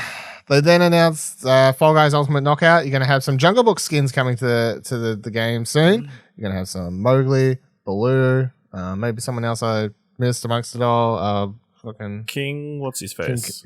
King. You know, it's just like the famous lyrics. I want to talk like you, fall like you. It's true. Well, Doobie doo. Shere Khan. Yeah, Shere Khan. There you go. This is cool. I like Ashley King Louis. King Louis. Yeah, that's the one. He's I just opened the trailer. I literally looked at the thumbnail for the trailer. He's Googling. I'm keen for this, I guess. If I can jump in and... It fits with obviously the jungle theme at the moment. Yeah. They could have gotten the other massive jungle-themed IP from Disney. What's up? That's currently out in cinemas. Jungle Cruise. Oh, right. Yeah, okay. The rock Give skin? us a rock skin. Yeah. And then give us an it's still pretty skin. cool. They got like Disney. And they give got us a like Jack Whitehall they skin. got Disney team up happening. That's some pretty cool, Jack I guess. Whitehorse. You know? What do you got against Jack Whitehall? I love Jack Whitehall. I just was. It's funny. So hopefully you can just buy those or something. Maybe. Then we got No, you have to earn them. Oh yeah, probably. Yeah, they'll fuck me. Then we got a quick teaser for Replaced. They're like, it's a game, still happening. Cool. Age of Empires 4 trailer. Cool. Valheim's getting a new update, Half and Home. It releases September 16th. This was a pretty cool trailer. It was like an anime trailer, and I was like, this is very cool. Like art style and everything put into this for an update to that game. They're like adding houses or whatever else. I guess it's part of the update for Valheim. Still going strong from what I hear, like for the most part. Is it? Yeah, for the most part, I still see a lot of people. Well, I know it's still getting streamed a lot on Twitch. It's usually like the top, like X amount, whatever, top. I don't know, within the top 10, I guess. I usually see it if I click on browse and stuff like that. And I know people are still writing about it. I still see articles pop up on different sites, people covering it. And the big sites don't usually cover games like this if they fall out of like if they're not getting clicks. You know, like if Valheim isn't drawing in clicks if they're writing about it, IGN won't cover it, for example. So that's usually that's a good way to tell if a game's still holding some popularity. If IGN's still writing about a game, it means that they can see that people want to read about it. Like obviously, if it's an indie game, it means more than a AAA game, which they'll probably just cover anyway. But that's just like a general, like I guess it's a meta way to look at if an indie game's doing well. But yeah, there was cool animation and whatever for this. Then we get into the last couple of things. So Genshin Impact, Aloy teaser. Aloy joins the game on September 1st. It's a skin and her bow and whatever else, I guess. And there's probably story content. I don't know. But none of us play Genshin. And then they announced that this October there's a Genshin Impact concert coming on October 3rd. So that's cool. Again, I don't play Genshin, but I appreciate any like support going to music and these sorts of things. I always think are very cool. So yeah, good job, Genshin Impact people. My brother plays it like 8 hours a day, I feel, so I'm sure he's excited. So okay, he plays like one video game every 5 years, and because he's a fucking weeb, I guess he's fucking fallen into Genshin Impact. So there you go. Seifu, how do we say it? Seifu, right? I want to say Sifu. Okay, we're going with Seifu. Sifu. Yeah. Sifu. Sifu sounds better. Let's go with it. Got an official release date now after its slight delay. February 22nd, 2022, in fact. Cool trailer. Again, excited to play the game. I did want to point out something that pops up at the end of the trailer that I did notice, which is that they've got a whole... I fucking hate these, but they do have a pre-order the deluxe edition. It gives you 48 hours early access to the game. I'm like, fuck off with that shit. I hate that shit. Anyway, cool trailer. Can't wait to play it. Are we all still keen for this? Yep. Yeah, I think it looks interesting enough, especially, there's been a few games now that have looked into kind of martial arts and the art of kind of more martial arts itself. So, yeah, more than welcome for more games to do this. So, yeah, it's exciting. It's weird, though, that they're ending, like, this is kind of the second to last game on the show, is the only thing. know it's pretty that popular. basic stuff. Like people have been pretty excited for it, so like, it's pretty like getting the release dates. Pretty big news, I guess. And then I won't dive into everything because I guess it's more of a on Plat. We'll go through sort of all the breakdown details because there was a lot in here. But Death Stranding Director's Cut was what they ended the show with. It was a massive trailer video that showed off all of the new stuff coming to the game, all of the new things you can use to transport stuff, the races things that they're adding, the new actual story content, new missions. Updated, I guess, you know, how it's going to use get excited it's going to use the dual sense and whatever else. Like, it was very much like hype trailer that Kojima's pretty much been tweeting about editing for like the past month. Like, I'm editing today. Like, fucking calm down, mate. Good job though. Good trailer, I guess. Yeah, good job, Kojima. Shout out. I saw you liked the Church's album. Good for you. I liked it too. Good job. If you want to be on the show, reach out. Yeah, cool trailer. I'm still keen. So either of them? Yeah. Either of them, I guess, yeah. And of course, this ended because, well, we'll put an asterisk on that. There is something I made sure to note actually ended the show after this. But this, yeah, I mean, I'm keen. I'll talk more about all the stuff on Plat. But obviously, I really, really like Death Stranding. I've played it through twice. I'm hoping when the Director's Cut releases, I can get an auto pop Plat. And that means hopefully that if there's like a certain story point you have to reach to unlock or play the new content, if I can just load in on a PS4 save like I did with Ghost of Tsushima, then I'll be able to just play the new content and fuck around with the new features and stuff. But we'll see when that actually comes. But for someone who didn't actually, you didn't actually go finish it, did you, Kieran? In the end, no. No, I did not. So does any of this make you want to actually finish it, or you still like or whatever? I feel like it's a game I want to watch somebody go and finish, but I don't necessarily want to finish it myself. I don't know, maybe down the line it might be how I've gone back to Horizon and my Horizon opinions changed a fair amount since going back to it now. So possibly I could be going back to it if, you know, the next Kojima game. Have you actually looked up the ending or anything, or seen anything? No, I'm still 100% kind of completely. As a Troy Baker fan, I'm surprised you haven't, because it's fucking insanity. And yeah, and I mean it's just a lot of cutscenes. Somebody look in my past experience of somebody who has tried to read Metal Gear Solid. Like, have you ever just tried to read Metal Gear Solid as like a synopsis? Because that shit's fucking doesn't crazy. make any sense. That shit's insane. Even as somebody who's played the Metal Gear Solid games, it's like you read it and there's some stuff you're like, I did not even get this in the game. Like, what the fuck is this? But yeah, it's Kojima, man. He's fucking mystical mumbo jumbo shit. Yeah. See, I don't know, because I talk about a lot in play. I don't know if I've said this on here, but Death Stranding's a game that made me a Kojima fan. I feel like I was always like Metal Gear, like I played some, I'm like, yeah, it was alright or whatever. Never really was like buying the Kojima hype train or whatever. And I was, of course, like into the trailers for Death Stranding, but yeah, I'm Death Stranding's one of my, I would say, favorite games of all time. Like, it would be in that list. So, I'm keen to play some more of this. And then the show ended with Geoff Keighley announcing that he's in Muppets Haunted Mansion going to Disney Plus. Listen, this is such a fucking. Geoff Keighley loves to announce when people are using his likeness. Favorite thing. I just loved that this is how the show ended. He's like, oh yeah, by the way, not video game related, but I'm in Disney Plus show. I had to work a Muppets reference in here somewhere. Yeah, I couldn't get the chef on or fucking whatever else, but no, quarantine, COVID reasons. Probably true. None of them could come in, so probably very true. Here's my bit of Muppets trivia. I'm in the movie.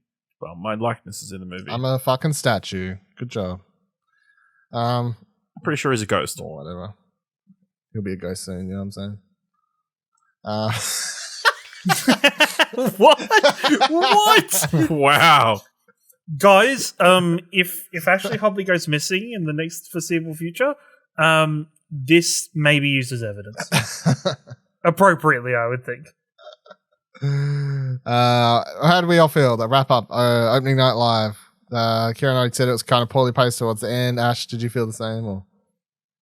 Yeah, obviously it was a bit heavy towards the end, but it was good to have an event like this again. It's been a few months. It's like something to get super hyped for, and a lot of cool stuff in there and that kind of stuff. So yeah, solid overall.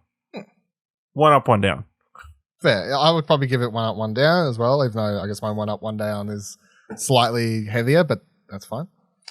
What would you give it, Kieran? Your down is slightly more like facing in the middle. Yeah. Like I got one fun slightly higher on the up, I guess. I feel like I agree. Like it's 1 up, 1 down. It was a good show overall.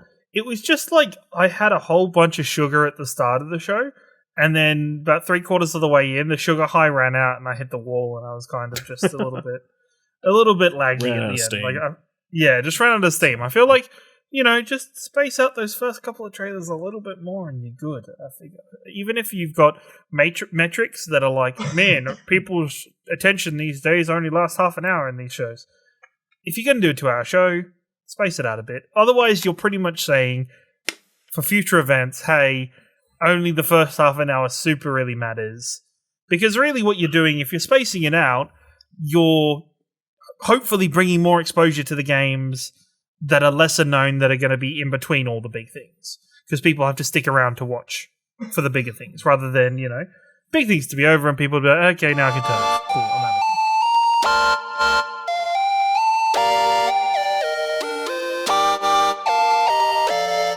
All right, let's get into the last couple of news stories. And there's literally only 3, so that's fine. Firstly, just a quick update because we talked about it like a month ago, somewhere I talked about it.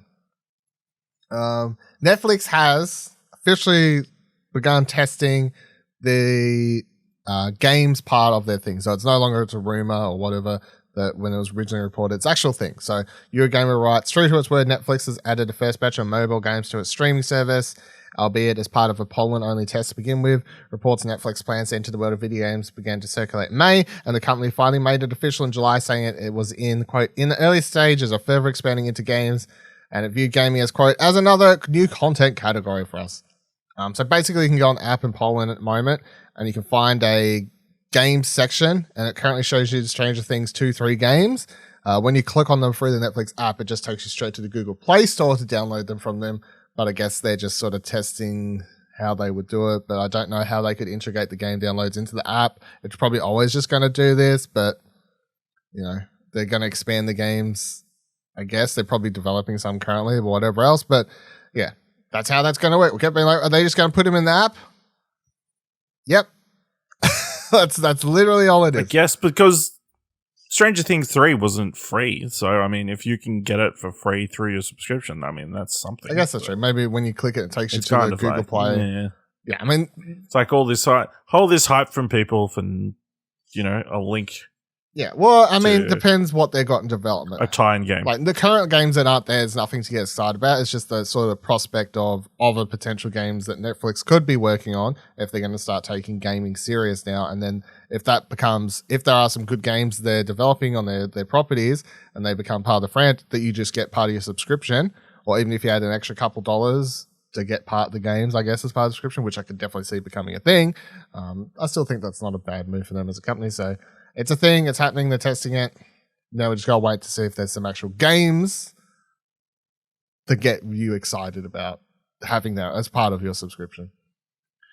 Gamasutra, which by the way, shout outs, they're changing their name soon. Or now. They're changing it to... Can I say weirdest name? Why would you call your website about games Game Developer? Yeah, I don't know.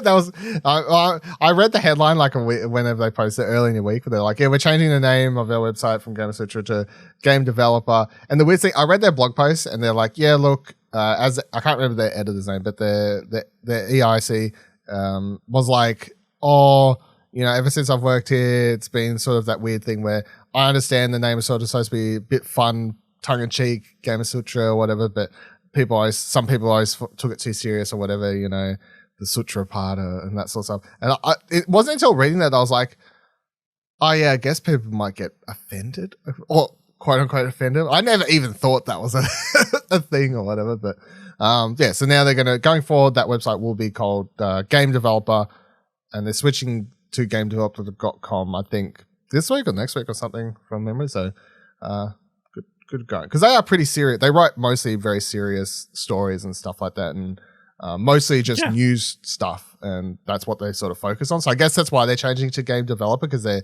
mostly focus on just writing purely like industry news and stories. So like the name makes sense. It's just a weird one for Google algorithm. No, it doesn't, because they're not game developers. No, I guess it's like they're covering game developers. They're not developing games. No. If it was game coverers, then yeah. Game coverers. What are you? Fucking game reporters, yeah. Probably taken. Well, I mean, GameIndustry.biz is taken. So yeah. What about GameIndustry.com? Yeah, probably a legal battle there, I think. So I thought this was an interesting story to cover. Saw this popping up on Twitter during the week. Amica Games, aka Alexander Reshenikov, is contemplating leaving development for an indefinite amount of time after claiming a number of Steam users abused the storefront's 2-hour refund system to return their latest release, Summer of 58. Outlining the situation on Twitter, the indie developer suggested Summer of 58 was being refunded by a huge number of players on Steam despite garnering positive reviews purely because it doesn't clock in at over 2 hours. As it stands, Summer of 58 has achieved a very positive rating on Steam since launching on July 21st, 2021, with 88% of the title's 279 reviews praising the game. Despite that warm reception, Amica has said that they haven't earned enough money to push ahead for the next project from day to day because of the high number of refunds, saying, quote, "The fact is that my game Summer of 58 does not reach 2 hours of playtime by Steam standards. Because of this, I've received a huge number of returns on the game, even with the positive reviews, and haven't earned enough to create a new game.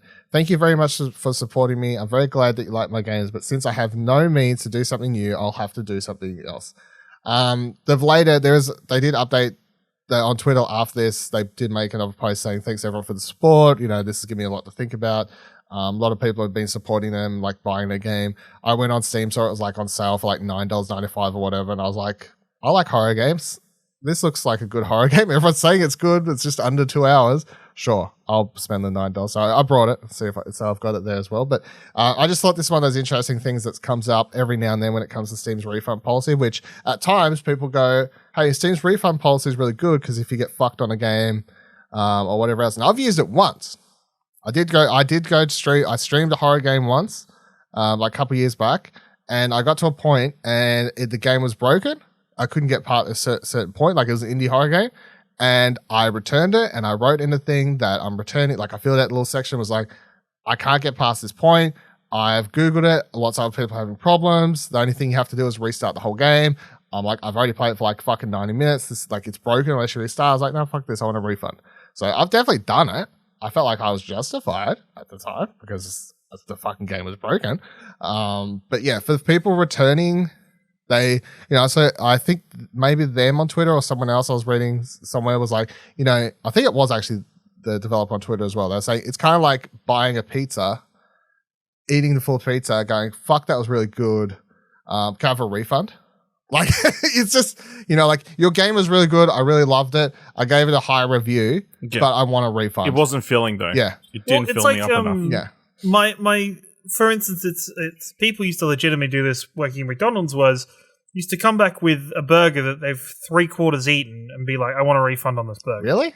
What the fuck? Yeah, like they get you to the very end and be like, no. I was about to say. No, it's common sense. At that point, it's common sense at that point. You go, no, you've clearly enjoyed the burger long enough there. Unless there is a reason, of course, where it's like, they found hair in the burger somehow, or the meat's not cooked properly, or something is actually wrong with the burger. What if people are putting their own hair in the burger at that point, just to like get a refund?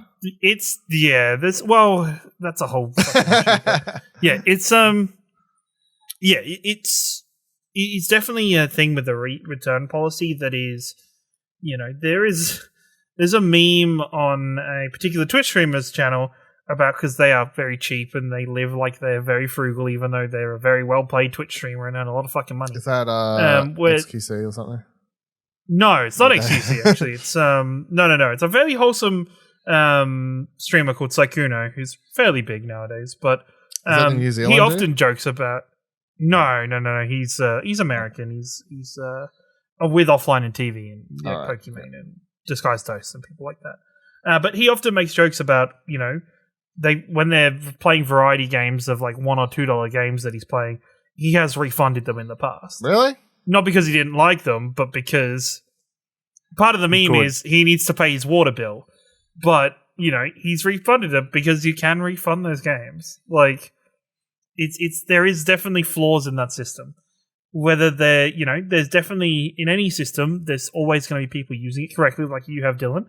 But at the same time, there's always going to be people finding loopholes. If there are loopholes to be found in the system, especially Steam system, Steam is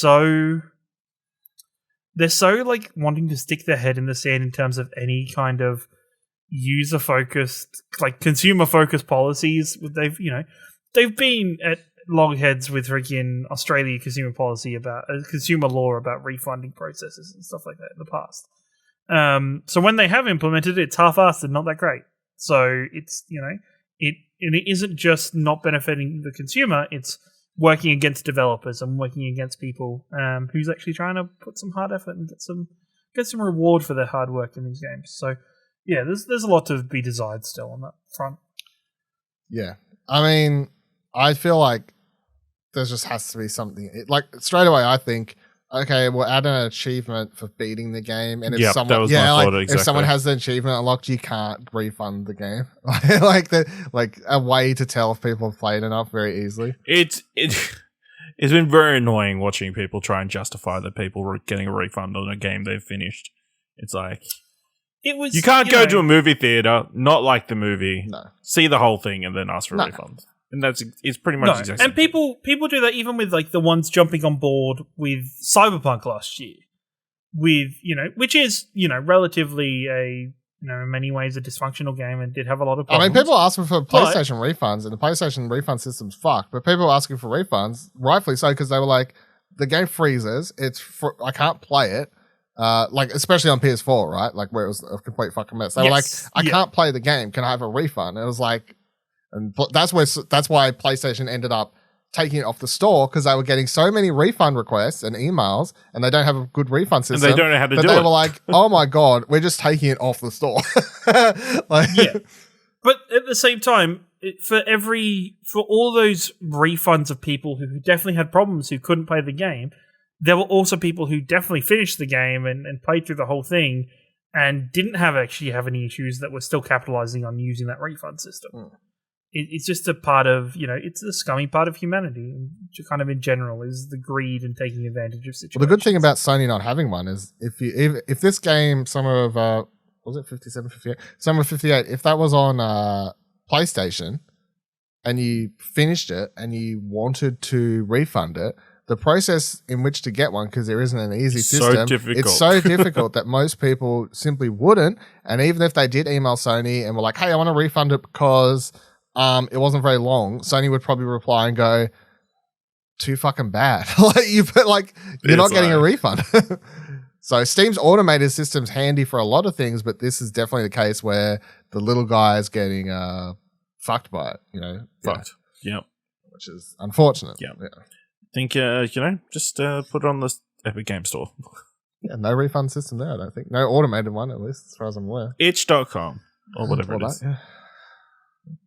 So, although Steam is, of course, the biggest platform in the world, so I mean, it's a tricky one. I don't. There's not like an easy fix to this thing. It's like it's just please, people, don't be shit. Yeah. I really don't get that. Oh, I enjoyed the game, but it's too short. What? We enjoyed the game, especially when it's like $10 fucking. Like, are you kidding me? It's less than the price of a movie ticket, and you enjoyed it. It's just fucking, honestly, it's less than a price. This is an example of Game Pass ruining it. People don't understand the value of games anymore. You could be the only person to twist this story into that scenario, to be completely honest. No, I don't think I would be. No, you would be. And the final news story for this week, Elden Ring. So a bunch of the big outlets got preview coverage up. Kotaku's got a story up saying, here's all the Elden Ring news worth knowing. So they've got a bunch of dot points here. Just going to quickly run down these. So, as I said, everyone's got coverage up. You can go read all theirs or whatever else if anyone wants to. But there is an overworld map. Unlike older, more contained From Software fare that required players to memorize their surroundings, the massive scale of Elden Ring's lands between warrants a full overworld map where they'll be able to set markers to guide them from desired destinations. So one key thing people have been talking about with this game, it is a proper open world game. Like for the first time as a FromSoft game, it is a proper open world game where you get missions and you go to places and the side missions and whatever else. That's what it is. The lands between are dense and dangerous. Elden Ring features a lot of overworld travel, but not the sort where you can just set a destination and wander off to grab a snack. It's a land filled with threats and discoveries, dotted with handcrafted dungeons to explore and filled with dangerous creatures. Today's previews speak of troll caverns and massive dragon attacks. Dungeons everywhere. The lands between are dense with dungeons, not just the dark dripping caverns as one expects from dark fantasy, but a wide variety of challenging fortresses covering many different biomes like wintry peaks and underwater kingdoms. Along with these smaller dungeons, there are legacy dungeons, massive intricate castles and fortifications meant to put your skills to the test for the promise of greater reward. Player characters, aka the Tarnished, have many weapons at their disposal. Swords, archery, magic, and stealth are just some of the tools the Tarnished has to combat the threats encountered in the lands between. Some, like casting magic spells and firing arrows, can even be used while mounted on your spirit steed. There's a bit of platforming as well, along with riding your trusty double jumping steed, which is an interesting factor that you have a double jumping spirit horse in this game. But the world of Elden Ring also features items like jump pads, similar to those found in Sekiro Shadows Die Twice. Expect to see your Tarnished hopping across dangerous terrain like Murderous Little Bunny. Get help! Bring forth powerful allies from the ashes of the deceased to temporarily join your battle, along with the ability to summon up to 2 additional player characters to your side in co-op multiplayer. You'll also be able to summon AI-controlled companions from traditional tanks and healers to small hordes of monsters. Multiple ways to take on challenges. You come across an enemy stronghold.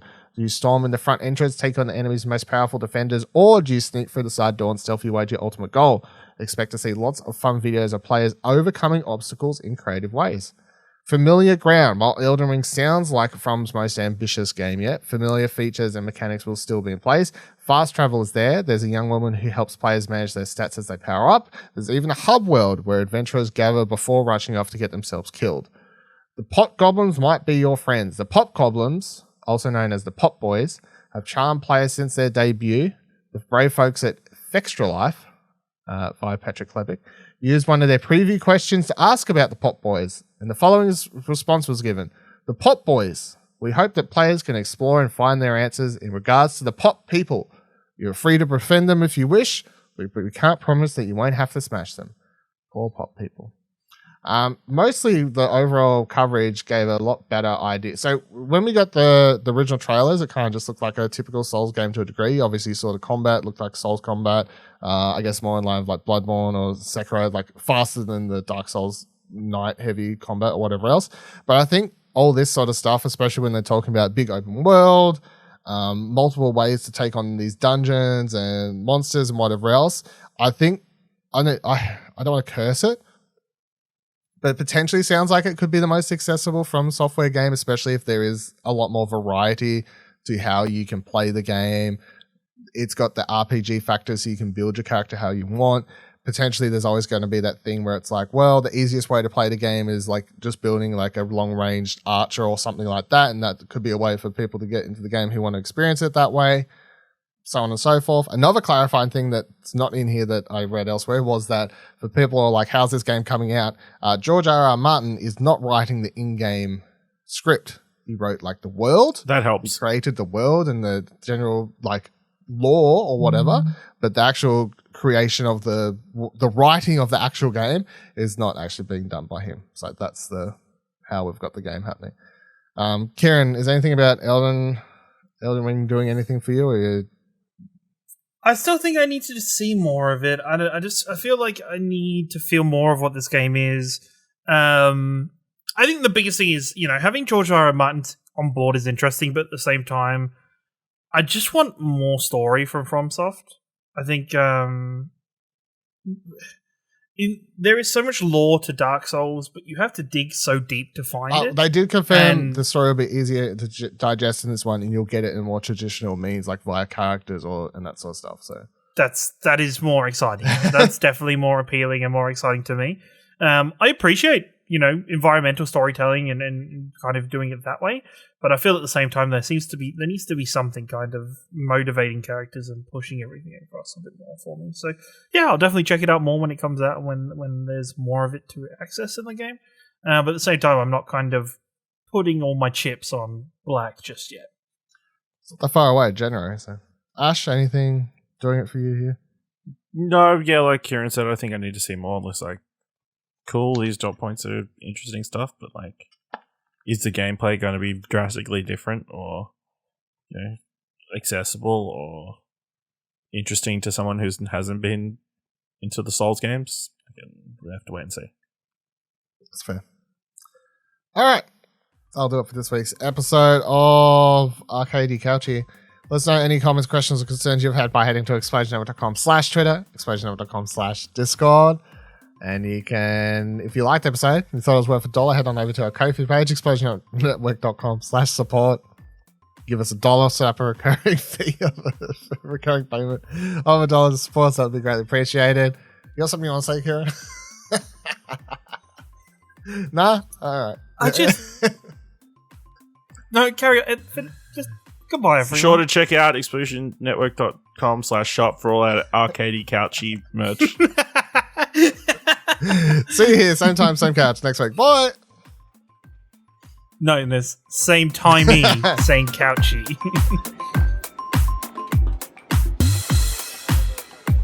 Hey, don't forget you can subscribe to the show wherever you're currently listening, and you can drop a review if you can.